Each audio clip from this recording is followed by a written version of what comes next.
that are responsible for democratic governance, and also a mention of the democratic processes and norms, that is both internally and even externally. We will also have discussants. We have 3 discussants. As per the program, you will see 2 discussants. That is Messrs. Maseno and also,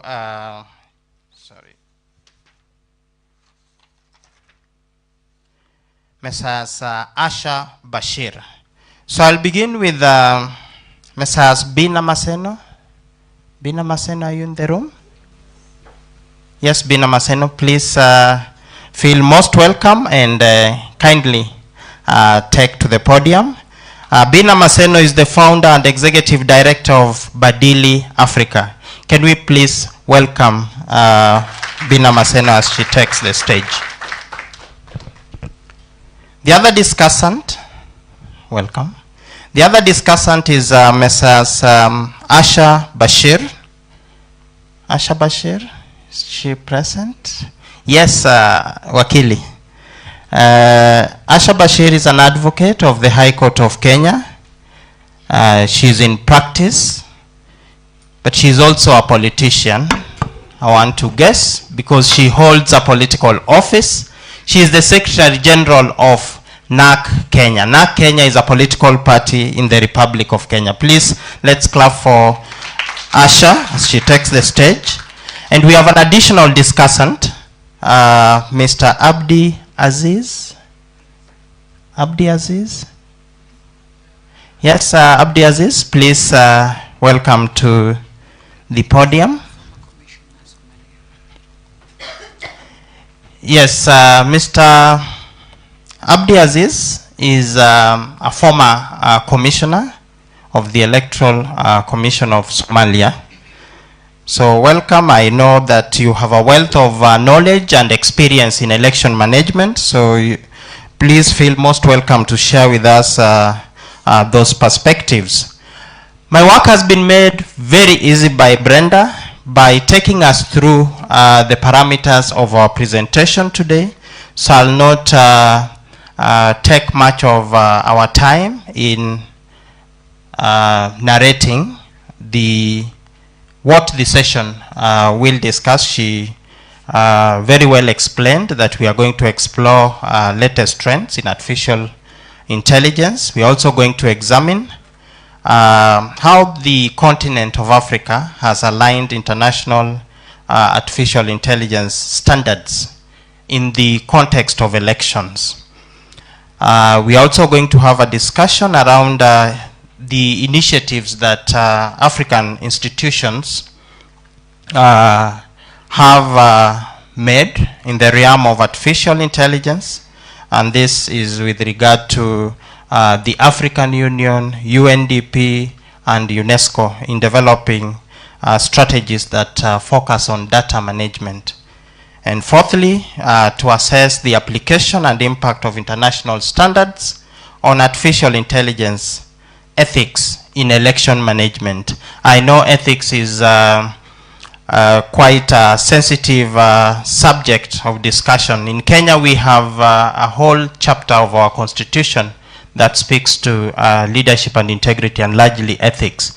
And there has been a discussion as to whether that enforcement of that chapter is possible. And this is in regard to what actually constitutes ethics. Is bad behavior part of ethics, and can you legislate or enforce against bad manners, for instance? The fifth area will be a review of the current artificial intelligence research and innovations that are germane to electoral processes. And lastly, a consideration of the principles and guidelines on use of social media in African elections. And this we will be looking at in the perspective of creating a Kenyan or an East African artificial intelligence standard. We all have this booklet that is a good read on the principles and guidelines for use of digital and social media in elections in Africa. Please find time to appraise this booklet. I have gone through it. It's quite informative. It's quite of value and will be of great benefit to all of us in this discourse.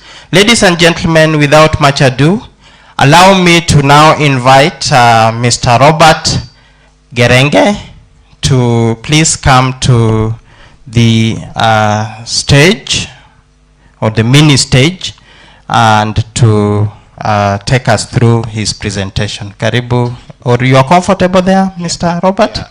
I know you are a tall man, you don't want us to take note. Please proceed, Karibu. Thank you. Thank you so much. Good morning. Yeah, so it's a real pleasure to be here in this conversation about AI and elections. It's actually the second regional conference. We had one in March here, and I remember even I was in that conference organized by Yaga Africa. And so it basically shows that this is something that the whole world is grappling with, not just Africa, about AI and its implications on elections. You know, from yesterday, actually, some of the things actually that we are grappling with in this session, they were actually discussed yesterday relating to regulatory frameworks. And I remember Victor Charlie also presented about the social media guidelines, the booklet that you just showed. But I want to just stretch our conversation about its implications for democratic governance with practical experiences of what we are seeing on the continent of Africa. And with my little experience in elections, what we've realized up to date is that if, for instance, let me just use an example with Magdalena, who we've worked together many years, since around 2010. If in our working relationship we don't trust each other, it is not technology that is going to reinforce the trust. In other words, trust is relational and it is structural. And so what we are seeing on the continent of Africa is that if you don't trust an electoral commission, whether they invest $1 billion in trying to reinforce trust through technology, through AI, they can do whatever they want, but it's not going to bear any fruit so long as you're already in priority dealing with a structural problem. And so it is not AI that is going to reinforce that trust. So what AI is actually doing, it is convoluting the structural relationships that exist in the arena of elections. And that's what we've seen even in the US elections. In the 2016, in the recent elections, and so on, how AI was deployed through deepfakes and so on. But it reflects the society. And so the experience we are seeing on the continent of Africa, even for EMB's electoral commissions which have deployed AI through, chatbots and to educate voters, AI in all the different ways of voter engagement and so on. So long as that electoral commission is not trusted, it won't bear much. And I want to give a practical example. This year alone, we've seen several democratic transitions in Africa, because this is what we call the super election year. But for Africa, actually, it's not a super election year, because the continent holds the most number of elections than any other continent. Now, quality is a different thing altogether. We had democratic elections in Senegal. this is just an example. There was all this fake news, candidates doing all this kind of stuff that we hear about. But do you know that in Senegal, it is the Ministry of Interior that organizes elections? It's not an independent electoral commission. Their model is different. It's not like the South African model. It's not like the Kenyan model. But we saw a peaceful and democratic political transition where the opposition took over, right? Senegal has a history of organizing democratic elections because of the integrity of the people who organize those elections. So you can have what we call, and this is what we are, just earlier on we are having a conversation with Judge and others about the institutional independence of an EMB. But also it boils down to personal integrity. Now, that is a case of a model of an electoral commission organizing elections in a context where there is AI which is being deployed, the deepfakes and so on, but people still trusted the Ministry of Interior, and there was a peaceful transfer of power. Now, another example is South Africa, where, as Victor was presenting yesterday, we had all these deepfakes, fake news all over, maligning the chairperson, maligning all these electoral officials and so on. But it has a history of professionalism. It's one of the most trusted institutions. And that's what saved the Electoral Commission at the end of the day. They deployed AI in voter information, if a registered voter wants to check his details, you just go in the system, there's AI powered. But that's not what saved the IEC. And so we are seeing this kind of different models of Electoral Commission operating with different AI is still being deployed, but it boils down to that. Now, I want to take you to a case that now we're dealing right now with in Mozambique. Mozambique had general elections on 9th of October.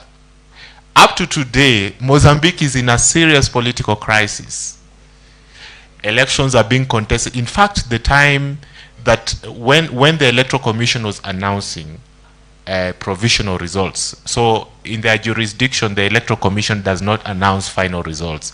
It is provisional, and then it is the Constitutional Council which declares the final results. So that is a Lusophone legal system. And the Electoral Commission was divided in the results. When the chairperson was announcing result, half of the Electoral Commission disassociated themselves with the results. And this has been historical. It's not just a case of 2024. In 2019, it was the case. In 2014, I remember we were together with Victor in those elections.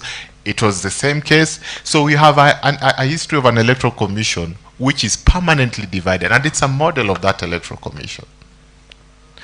And we had disinformation and misinformation around the elections, but a priori the Electoral Commission was already divided. And so right now the country is dealing with serious crisis about post-electoral standoff about the results. Now we are also seeing fake results out there, because we are in the context of where people, use AI to create their own results, and they almost look like, the true results forms and so on. But the Electoral Commission is already dealing with a crisis. And so if an Electoral Commission is already divided, how do you expect an ordinary citizen, even in good faith, to trust that Electoral Commission?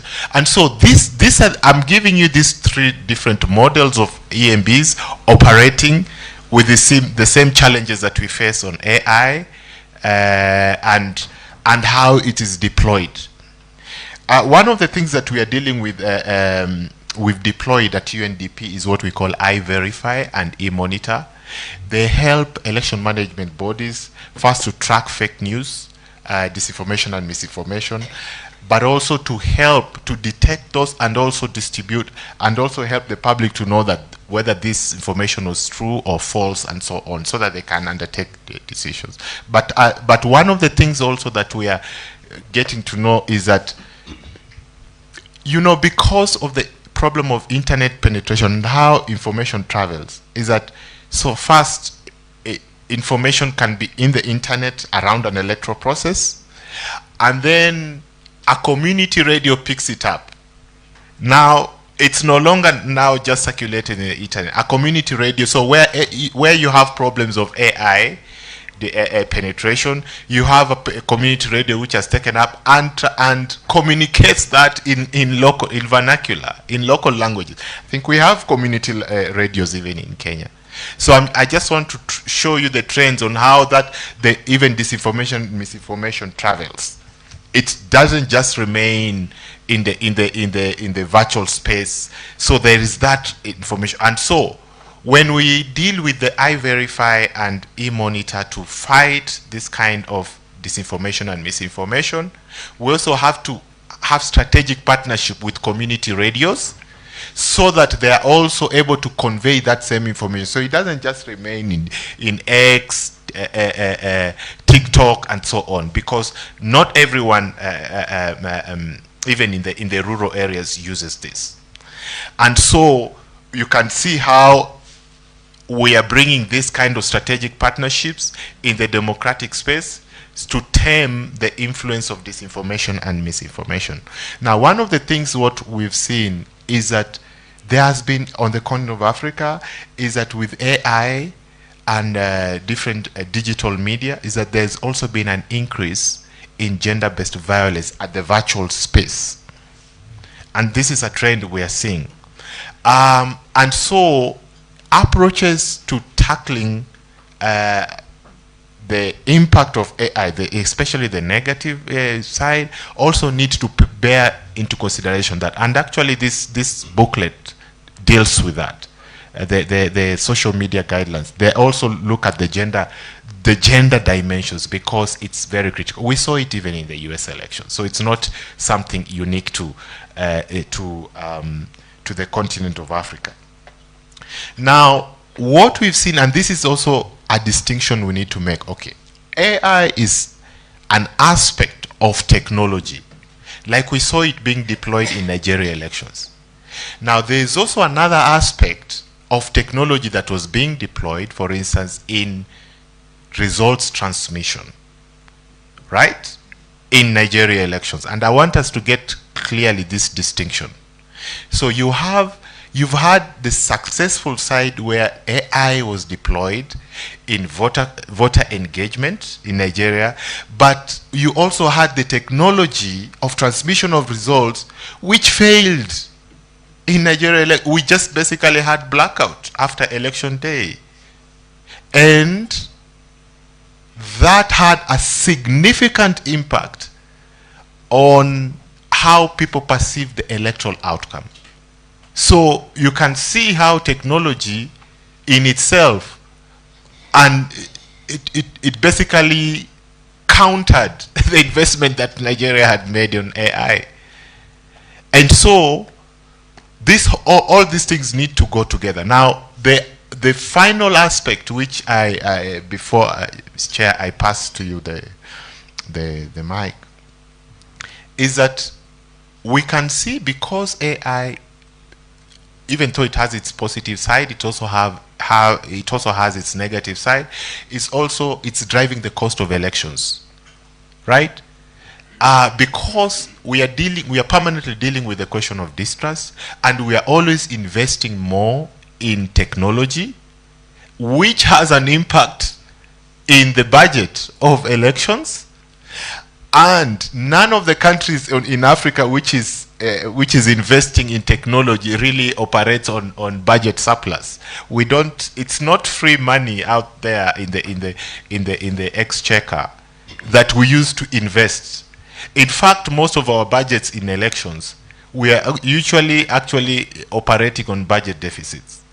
And so, for a country that is investing $500 million because of elections technology, you know, in terms of trying to secure trust, but at the same time, that trust is always being undermined. So how do we look at the future of elections